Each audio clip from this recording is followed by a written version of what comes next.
Hello mga idol, good morning, good afternoon, o good evening kung saan man kayong panig sa mundo na makakita ng video kong ito. Ngayong araw na ito mga idol, pag-usapan natin istorya ta mga idol. Dahil ayon sa budyong ng bayan na nagbigay sa akin ng impormasyon mga idol, kung bakit bigla na lang pinalitan si Chis Escudero doon sa kanyang pagka-Senate President dahil pinakiusapan daw di umano si Chis Escudero doon sa pinakamataas na involved doon sa skandalo na yon sa flood control mga idol, upang hindi makarating doon si Marcolita sa pag-iimbestiga at baka matumbok ang pinakamataas doon sa sindikato na yon. Hindi naman kasi daw nakinig si Chis Escudero at sinabi na wala siya sa posisyon upang pigilin ang pag-iimbestiga ni Marcolita. Kaya hindi ba kayo nagtataka mga idol kung bakit bigla-biglang pinalitan si Marcolita, si Chis Escudero sa kanyang pagka-Senate President? Dahil yun pala mga idol ang pinakapunot dulo, dahil nakikiusap sana ang pinakamataas doon na sangkot doon sa flood control scandal kay Chis Escudero upang pigilin si Marcolita na hindi, kumbaga may lihis ang issue mga idol, na hindi matumbok ang pinakamataas na sangkot doon sa issue na yon. Pero nanindigan si Chis Escudero na wala siya sa posisyon upang pigilin si Marcolita.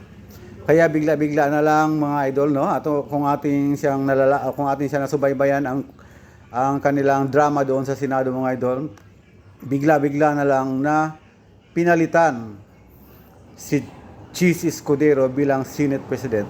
Ang layunin nila mga idol ay upang iligaw ang katotohanan doon sa sambayan ng Pilipino na nais sana nating malalaman ang katotohanan. At makikita natin mga idol na talagang may impluwensya pa rin talaga sila. Dahil bigla-bigla na lang, kung dati-rati di ba ang majority ng Senate President, mga senador mga idol, di ba, doon sa kakampi ni Chis Escudero. Pero dahil alam natin mga idol na marami palang involved din doon sa skandalo na yon, sa flood control scandal mga idol.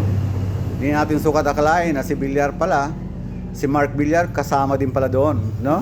Kung natin siya nasubaybayan ang kwento doon mga idol, kaya bigla na naging minority ang grupo nila ni Senator Bato at ni Amy Marcos, dahil yung mga iba pala mga kasamahan nila mga idol ay kasama pala doon sa mga involved doon sa ganong skandalo mga idol.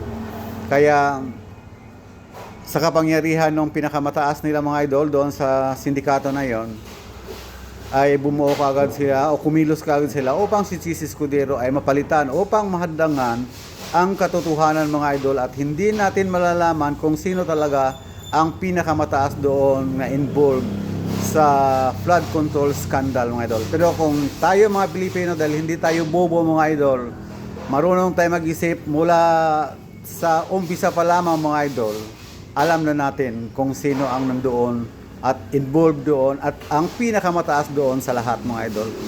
Kaya samahan nyo ako mga idol upang tayo ay magmasid at magbantay para sa katotohanan, dahil may kasabihan mga idol na ang taong may alam ay lamang.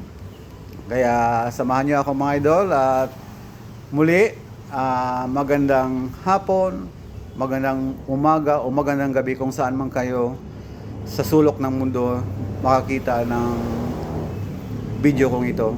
At paki-like naman mga idol, share or follow kung hindi ko pa kayo followers. Paki-follow na lang mga idol, at maraming salamat.